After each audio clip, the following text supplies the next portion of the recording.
Dijon has been my favourite artist over the past 4 years. He drops a great new album on my birthday, and I'm still disappointed, but disappointed in a positive way. Sounds dumb, but hear me out. Today I'm going to react to Dijon's Baby album from a music production standpoint, break down his influences, let's see if you can guess those, predict what's coming next from Dijon, and show you how to make a song in the Baby style, like this.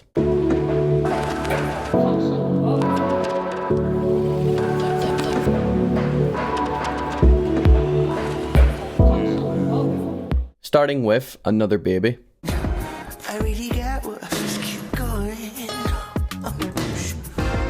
Seen a lot of people online talking about whether this is inspired by Michael Jackson, as Fantano said, or Prince, which is what so much of the comments said. And I think both of those are true, but to me, more than anything, what sticks out is Janet Jackson and the work of producers Jimmy Jam and Terry Lewis and their very specific version of New Jack Swing pop blend. If you don't know Jimmy Jam and Terry Lewis, I'd start with Rhythm Nation. This track is also interesting because it samples Sly and Family Stone, which Dijon is a big fan of, and between Sly and Prince, that's two of the main inspirations in this map that I've built. Next is Higher.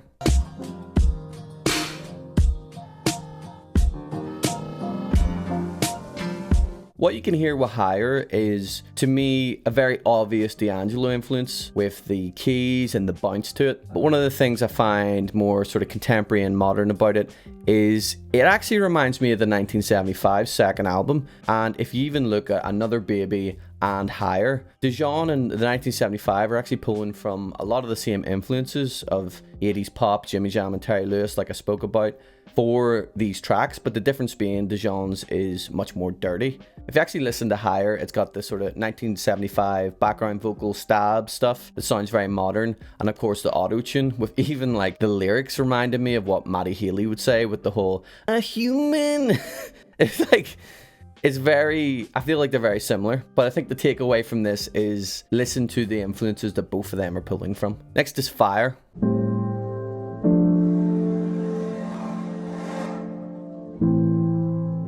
To me, these chords sound like they could be a James Blake or a Sampha song. That's only for that one section where then it switches up and Dijon makes it really interesting with all these, what I call glitchy sprinkles. That's sort of modular sounding, digital distortion, a lot of different stuff going on there. But that is such a main part of Dijon's style, is including these very glitchy elements, which if you haven't seen the other Dijon video, I talk in depth about those glitchy sprinkles, as I like to call them. So check that out if you haven't. Which brings me nicely to Rewind, which I think is the only song that sounds like it would have been a song on Absolutely.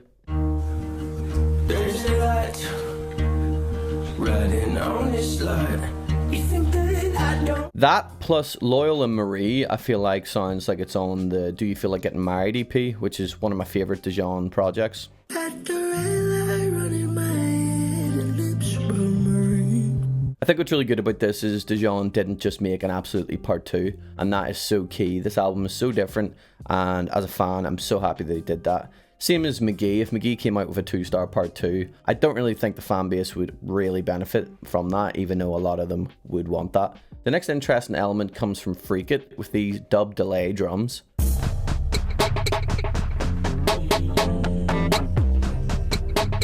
That, in combination with making the songs interesting, like at the start of Referee with all these sound effects.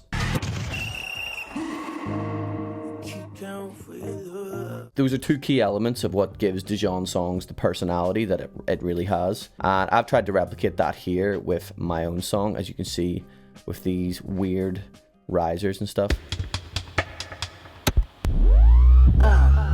Check it out. Also with Yamaha, it's called Yamaha. I think that could be in reference to the Yamaha CS80, because the chords to me in that song sound like Having a Wonderful Christmas Time by Paul McCartney. It could be using that synth, it could be using the Yamaha DX7. I actually think it is the Yamaha DX7, but either way, if you're trying to make chords like that, try and make some sort of cheap-ish synth sound, but still sounds quite lush at the same time, if that makes sense. So that's what I've done over here.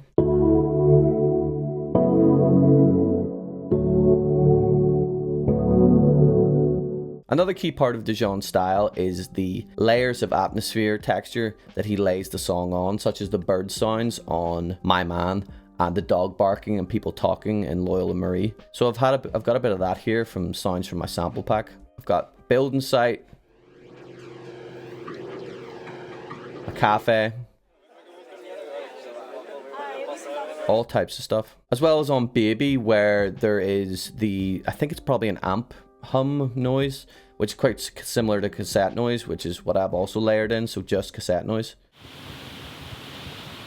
Just to give it some feeling, some sense of intimacy with everything being more natural and exist in a space. That's what happens when you add all of this together. The other thing to note is texture is used rhythmically. Things aren't always just consistently played like a hum throughout a track.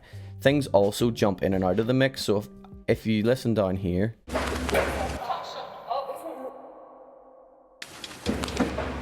things come in and out, and that gives a pump, a sense of punctuation to the song and so much character. There's a lot of different drum sounds in Dijon's catalog. He likes quite vintage stuff. I'm using the CR78 here with loads of texture, with tape noise,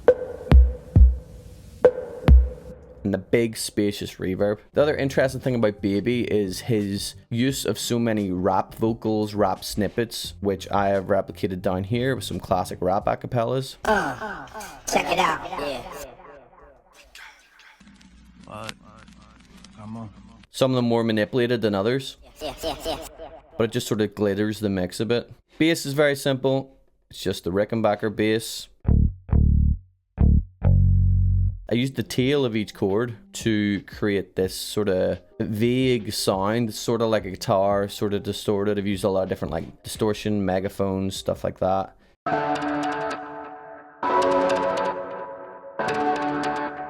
You can also see this plugin here called Bubbling Over in Ableton, which I just found by accident, and that's what's providing this sort of glitchiness to it. That's just helping fill out the whole mix, because ultimately there is keys, there is drums, there is bass in terms of the instruments, but everything's an instrument, texture is an instrument, and that's what Dijon and even McGee, that's what they are experts at, and that's what really fills the mix with so much emotion. So when you bring this all together, you've got this. Check it out.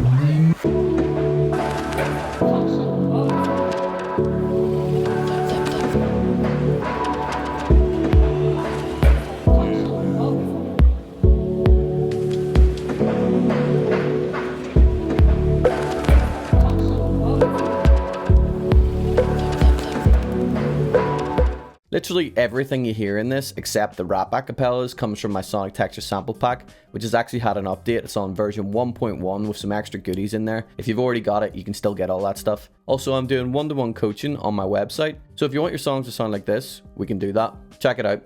So let's see if you've guessed the influences. We've got Joni Mitchell, Fleetwood Mac, Bonnie Raitt, and Bruce Springsteen. And you might be thinking to yourself, Drew, are you trying to say that Bruce Springsteen inspired D'Angelo? No, that's not what I'm saying. I'm trying to say that this map that I've built is Dijon's musical tapestry of his influences all added together. Yes, there's a straight lineage between Sly to Prince to D'Angelo to Dijon, but these are the other external things that he adds in. The last two are Frank Ocean and Bon Iver, which is obvious because McGee and Dijon are the next wave of cutting edge songwriters to come out since then. But even then, you might be thinking, Drew, you've left out a whole lot of stuff. Yeah, this map is sort of a map from the perspective of songwriting predominantly, whereas you could do a whole other map for production and include so many other artists such as Jai Paul, who I feel like Dijon's sound is very similar, except Dijon's is more analog and Jai's in the early work is definitely more digital. And then you've got people like Aphex Twin and Burial, and once again you might be thinking, wait,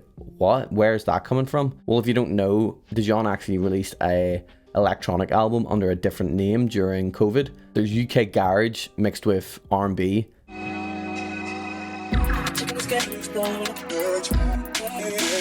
And there's long ambient pieces that sound absolutely beautiful.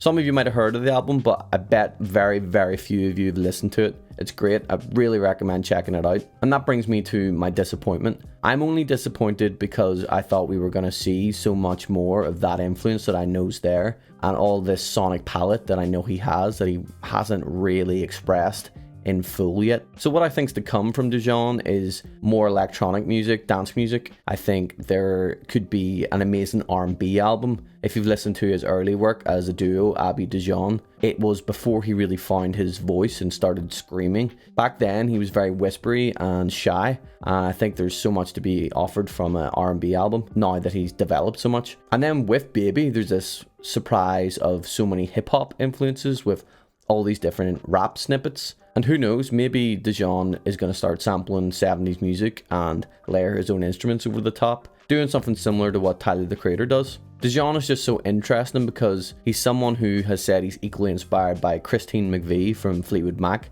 as he is ODB. I think we've got a lot of classic albums still to come, and it's just such an exciting time to be a fan. The last thing I'll say is, don't copy Dijon. Even in the music that I made earlier, that was actually all stuff that I'd made beforehand and then put it all together in this style. Everything you heard was ideas I had before I even heard this album, but I'm still inspired by Dijon, so it still comes out in what I make. Everyone's inspired, Dijon's inspired. We've just listed so many people he's inspired by. It's not about copying their style completely. It's about finding your own place in it and thinking of these sounds as a genre, not as in emulating these artists directly. But let me know, who do you think inspires Dijon? Am I right in what I've said? Is there other ones to add? And don't forget, like, comment, subscribe, all that good stuff. It helps so much. Thanks for watching.